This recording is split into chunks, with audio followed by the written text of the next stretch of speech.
Le conflit en Iran devient encore plus intéressant car désormais la Russie et la Chine vont rejoindre l'Iran dans un exercice militaire prévu les 2, 3 et 4 février. C'est ce que l'Iran a annoncé si cela est vrai, parce qu'évidemment nous entendons que cette information est confirmée par la Chine et la Russie, mais vous n'entendez pas la propagande dominante en parler beaucoup, simplement parce que ce n'est pas ce qu'ils attendaient. Cet exercice militaire conjoint va se dérouler dans le détroit d'Ormuz. Et lorsque cet exercice aura lieu, le trafic habituel des navires commerciaux, qui passent généralement par le détroit d'Ormuz, sera forcément perturbé. Et la raison pour laquelle ils font cela est clairement d'envoyer un message aux États-Unis et à Israël, même si je ne devrais pas dire Israël, parce que vous savez qu'Israël n'est rien sans les États-Unis. Donc le message va directement aux États-Unis, notamment après que Donald Trump se soit vanté de tous ses navires, de l'Abraham Lincoln, et du fait qu'un autre navire a rejoint l'Abraham Lincoln, le tout présenté comme une démonstration de force, ce qui est exactement le langage que les médias de la propagande dominante aiment utiliser. De l'autre côté, ils montrent eux aussi leur force, parce que la première question que nous devons nous poser, basée sur ce que nous entendons habituellement de la propagande dominante, c'est que j'ai même entendu certains médias dire qu'en 24 heures, si l'Iran n'acceptait pas de négocier avec les États-Unis, Donald Trump bombarderait, et pourtant 24 heures sont passées, que ce soit depuis mercredi ou jeudi soir, et rien ne s'est produit, absolument rien. En réalité, la situation évolue dans l'autre sens, puisque l'Iran annonce désormais que la Chine et la Russie vont se joindre à lui pour un exercice militaire la semaine prochaine, en commençant lundi jusqu'à mercredi, ce qui amène une question extrêmement importante. Comment peuvent-ils être aussi sûrs que cet exercice militaire aura lieu précisément les 2, 3 et 4 février, alors que nous continuons d'entendre la propagande dominante nous dire que les États-Unis pourraient bombarder à tout moment, que parfois nous pourrions aller dormir le soir et nous réveiller le matin en apprenant que les États-Unis sont en guerre avec l'Iran. Et pourtant, l'Iran annonce calmement que cet exercice aura lieu à des dates précises, avec la participation de la Russie et de la Chine. Ce qui signifie clairement que quelqu'un sait quelque chose que nous ne savons pas. Soit ils sont convaincus que rien ne va se passer, soit tout cela n'est que des aboiements sans morsure, parce que nous savons que Taco Trump se dégonfle toujours, et l'Iran semble très sûr que rien ne va arriver, et que l'exercice militaire se déroulera normalement. Avant d'aller plus loin, écoute bien, ce que tu vas entendre n'est pas relayé par les médias dominants, ce n'est pas ce qu'on veut que tu comprennes, et ce n'est clairement pas ce que certains aimeraient que tu partages. Prends quelques secondes, mets ce contenu de côté, partage-le, sauvegarde-le, parce que dans quelques jours, quand les faits parleront d'eux-mêmes, tu sauras exactement pourquoi cette information était cruciale. Reste jusqu'au bout, car c'est parce que ce qui se joue ici dépasse l'Iran, dépasse Israël, dépasse même les États-Unis. C'est l'équilibre mondial qui est en train de bouger. La deuxième chose essentielle à comprendre ici, c'est que tout cela est une déclaration, un message clair envoyé aux États-Unis, leur disant sans détour que l'Iran contrôle le détroit d'Ormuz et que s'il le ferme, ne serait-ce qu'un seul jour, le marché boursier chutera. L'économie mondiale sera choquée. Des millions de personnes perdront de l'argent.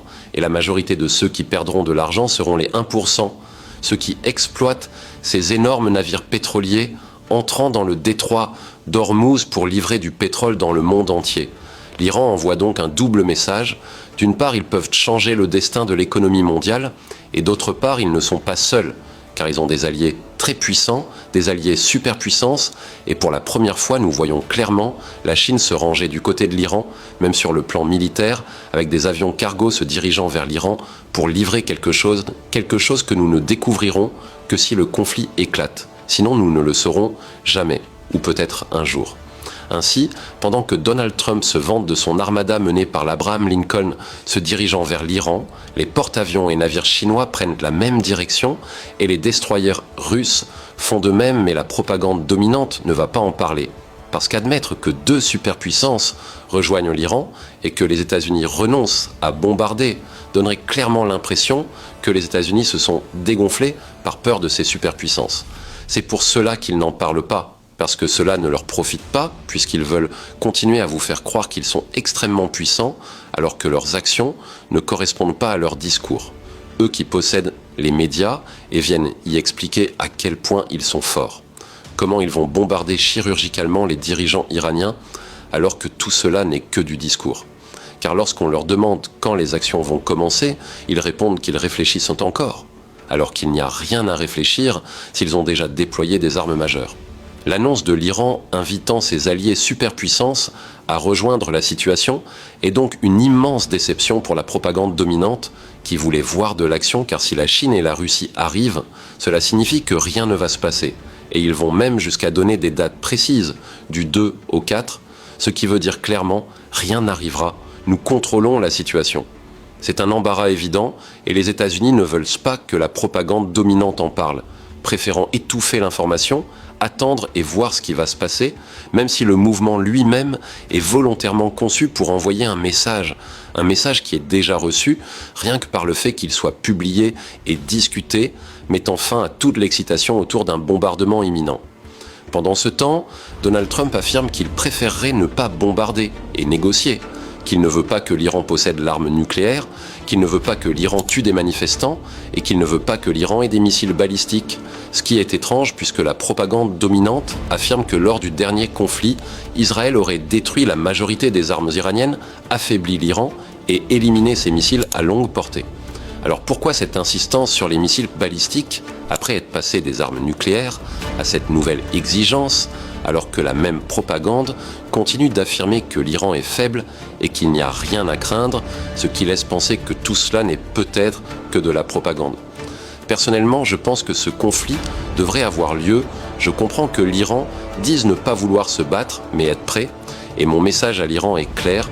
Vous êtes le pays choisi pour faire cela. Quelqu'un doit arrêter l'intimidateur et le destin vous a choisi pour cela. Je suis heureux de voir la Chine prendre enfin position et la Russie être présente, ayant appris de ce qui s'est passé au Venezuela, car l'Iran n'est pas le Venezuela. Et le message aux États-Unis est clair. Il vaut mieux continuer à faire croire que les États-Unis sont la plus grande puissance sur Terre, car s'ils décident d'agir, tout ce que l'Iran aurait à faire serait de couler un seul navire de cette armada, et cela suffirait à provoquer un choc que le monde n'oublierait pas pendant des siècles. Maintenant que tu as tout entendu, la balle est dans ton camp. Si tu comprends que ce qui se passe n'est pas ce qu'on te raconte à la télévision, alors ne reste pas silencieux. Partage cette vidéo, commente, fais-la circuler, parce que la vraie force aujourd'hui, ce n'est pas les porte-avions, ce n'est pas les missiles, c'est l'information qui échappe au contrôle. Plus on est nombreux à voir clair, moins la propagande a de pouvoir. Alors fais ta part, partage, abonne-toi et reste connecté.